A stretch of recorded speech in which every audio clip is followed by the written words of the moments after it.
Today I fucked up by accidentally ghosting the girl of my dreams. This happened a few years ago when I was about 13. I thought I was over it, but I realized that I'm not really. I figured sharing it with you guys would help me in a way. When I was on vacation in France with my family, I met this British girl in the hotel pool. We really clicked and we hung out a lot during the course of our stay. After the trip, we stayed in touch through Kik. We talked every day for a year and even changed each other for the better. She helped me with my fashion and confidence while I helped her get motivated to lose some weight. After she lost some weight, I thought she'd be pretty. I was wrong. She turned out to be really gorgeous. I was already in love with her personality then, but this sealed the deal. Eventually I popped the question and she became my first GF. One day, I dropped my phone and it was gone forever. It was then that I realized that I don't even remember my Kik username. No problem though, right? I could just recover my account through my email. Wrong. I come up with complicated passwords for everything and I totally forgot my email's password. I don't even remember the answers to the security questions. So that was that. I dread to imagine what it was like on her end. It must have been like I just ghosted her out of nowhere. I've tried to move on after that. Recently though, I just realized that every girl I've dated after her resembles her in a way, whether through personality or appearance. I didn't even mean to. Imagine meeting the girl of your dreams only to lose her through a chain of unfortunate events and careless meticulousness. Man facepalming, too long didn't read, met the girl of my dreams but accidentally ghosted her by losing my phone and forgetting the details to my Kik account and email. Edit 1, Grammar. Update, the amount of DMs I received with people willing to help is overwhelming. Got in contact with someone from here who told me they can help me recover my old email. Fingers crossed everyone. Update 2, I was able to recover my email thanks to someone helping me out and in turn, my Kik account, but it says her account has been inactive for a while. I did get her messages before she left. Kik starts off with her attempting to talk to me normally. It then goes on to her asking why I wasn't replying and then finally her just saying her goodbye and wishing me luck. I don't even know how to react to that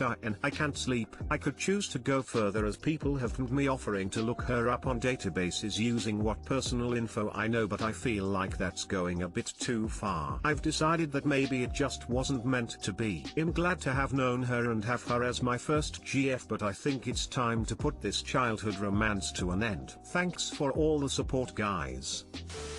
If you met in person, talked for over a year, and she was your girlfriend, don't you know her first and last name? Or any other identifying information about her? Seems weird that you would talk that much, say you're in a relationship, and yet only have a Kik username to go by. Not just that, but according to their comments they didn't even remember the username for their fictional character girlfriend. You may not remember your username, but do you remember hers? I'm apparently too old to have any idea what Kik is, but assuming it's just some standard messenger app, can't you make a new account and reach out to her with an explanation? Sadly, not really. I remember the first part of it, but it had numbers in the end that I can't for the life of me remember. Skeptical. I feel so fucking bad for you. I feel so fucking bad for her. You can always ask the developers with another email address and give your IP address. There generally always are logs somewhere, so if they're nice you could end up having contact with her and move on. Damn, I didn't know you could do that. I suppose it would have been worth a shot in the past, but I'm also honestly quite hesitant to reconnect. That was almost 5 years ago. Maybe she's moved on better than I did and talking to her now would just open some old wounds. But then again, she deserves to know why it happened. I guess I'll try that. I am calling BS on this. It's a chain of events that could not happen at all. Come on up, invent a more credible story first. You use Kik but not even one of your friends have it to remind you of your own username. You used Kik only for talking to one girl and nobody else have your username. The girl of your dreams never ever sent you one single email. You never ever sent her an email. Choose complicated passwords for your email, good security measure, but don't even have backup codes, or know the recovery answers. This is the real FU. You never ever used your email on any other device. If you have an Android, Google can send you a link by SMS, and I guess Apple can do the same. So you would not lose access to your email even after losing your phone, as your carrier would give your number back to you. Come on, that's too much coincidences that must all go wrong at the worst possible way to be true. Today I fucked up by thinking I still have the tits of a teenager. This just happened like 15 minutes ago and I am mortified. I went to our local bodega to get some goodies. Now, my fiance and I frequent this store. We are there probably 3 times a week, sometimes more, and know the owner, employees and the locals that hang out inside and chit-chat with the owner. There's also always familiar faces from the neighborhood frequenting the store as well. My point being, it's a busy store filled with people I see often. Anyway, I forgot my latex gloves, so I decided to use my shirt to pull on the door handle to enter the store. Door handle is placed unusually high up on the door and I am pretty short. I'm also pretty well endowed and have not worn a bra since the beginning of COVID, and have been loving it. Until today. So I put my hand in the bottom of my shirt and reach to pull open the door handle. The guys inside start hooting and yelling hey, hey. A few whistles too. You see, at a certain age, you just can't fight gravity, and my breasts just ain't as perky as they used to be. In my mind they are, but today was a hell of a wake-up call that, well, things are sagging. The awkwardly high door handle coupled with my saggy boobs caused me to flash everyone in the store through the glass door when I lifted my shirt to grab the door handle. I knew all of them. Every single person in that damn store is my neighbor, some of which live in my building. I'm going to go die of embarrassment now. Too long didn't read. Today I fucked up by accidentally flashing everyone inside of my local bodega by using my shirt to grab the handle of the glass door, therefore exposing my saggy, braless boobs. Edit 1, OMG Awards.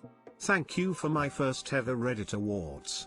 Never thought I'd see the day, so thank you very much. Edit 2, addressing the numerous questions as to why I wear gloves. Several smaller stores/bodegas in my area require gloves. They have signs on their doors saying mask and gloves are required in order to enter. I do not like wearing gloves and agree that they are just as unsanitary as using your bare hands, maybe even more unsanitary, but I respect the rules of the establishments I shop at. It has become a habit for me to mask up and glove up when leaving my house to go shopping. This particular bodega is right around the corner, so I left my house with my mask and cash but no gloves, hence the reason I used my shirt. I don't know why exactly I decided to use my shirt.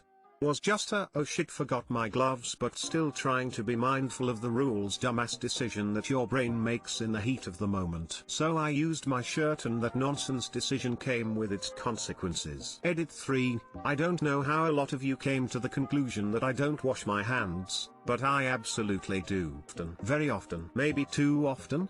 I have the dry skin to prove it. If I am in a situation where I have to wear gloves, I dispose of them immediately after leaving the store, use a shit ton of hand sanitizer, wash my hands thoroughly when I get home and then hand sanitize again. Edit 4, this edit is for those of you saying I wanted an outlet to expose my breasts, did so on purpose and made this post is just to brag about it. Well, you're fucking creepy and you're wrong. This was an accident. A funny accident that I thought I'd share. Edit 5, to those of you who are asking for proof and to see my boobs, meet me at the corner bodega at 5 PM. Smile.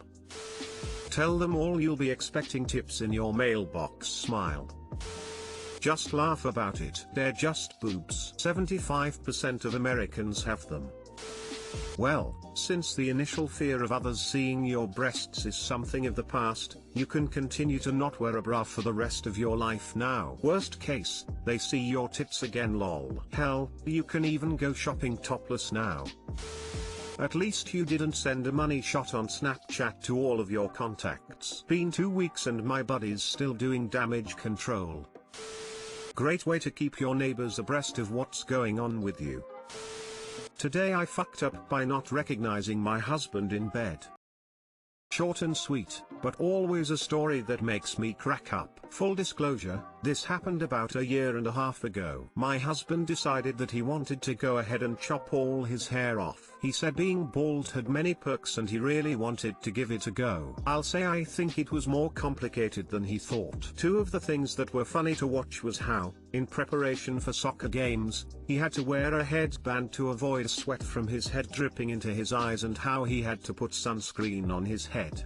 But the best moment, in my opinion, was when we went to bed that night. I woke up super sleepy probably around 3 to 4 a.m. and as disoriented as can be took a peek over to look at my husband. I always find comfort in knowing he's beside me. Velp. I turned, saw the back of his freshly bald head and screamed. I genuinely thought I was in bed with an old, bald stranger. I completely forgot he buzzed all of his hair off and poor guy was jolted awake by a blood-curdling scream, to then a few seconds later hear me say, "Holy fuck, it's just you." Destroyed my poor man's self-esteem for the next few weeks, and now every time he mentions buzz cuts, I get heart palpitations thinking of the unfamiliar back of his bald head in the middle of the night. He hasn't gone bald a second time. This might be why. Too long didn't read. My husband tried out being bald. I woke up in the middle of the night, didn't recognize him, thought he was an old random guy in my bed, and freaked the fuck out. Think I low-key destroyed his self-esteem for a few weeks, and I'm forever haunted by the picture of a random bald man's head in my dark bedroom whenever he jokes about buzzing all his hair off again.